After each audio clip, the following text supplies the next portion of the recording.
Hello friends, போன வீடியோவில் வந்து நம்ம இந்த சீட்ஸ்லாம் ஜெர்மினேஷனுக்காக வச்சுருந்தோம்.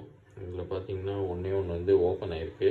பட் மற்றபடி எதுலேயுமே வந்து எந்த ஜெர்மினேஷனும் நடக்கலை. ஆனால் இதுக்கு முன்னாடி வந்து கொஞ்சம் கேப்சிகம், அதாவது குடமிளகா விதைகள்லாம் போட்டு வச்சுருந்தோம். அதே மெத்தடில் தான். இதில் ஏதாவது ஜெர்மினேஷன் ஆகிருக்கான்னு பார்க்கலாம் வாங்க. இதை ஓப்பன் பண்ணி பார்ப்போம்.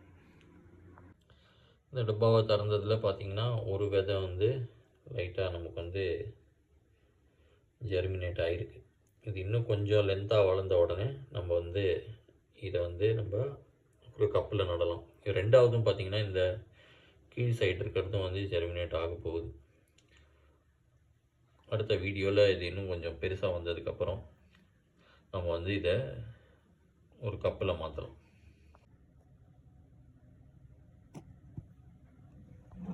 இப்போ இதை எடுத்து நம்ம வந்து ஒரு கப்பில் நடலாம்.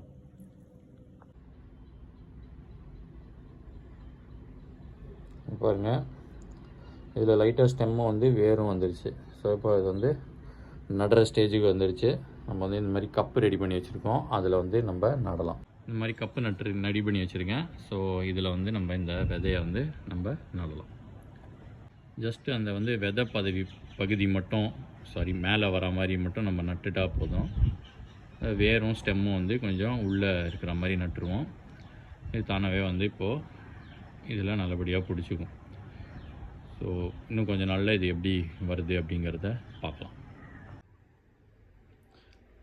இன்னும் 2 கேப்சிகம் ஜெர்மினேட் ஆகிருக்கு பாருங்கள்.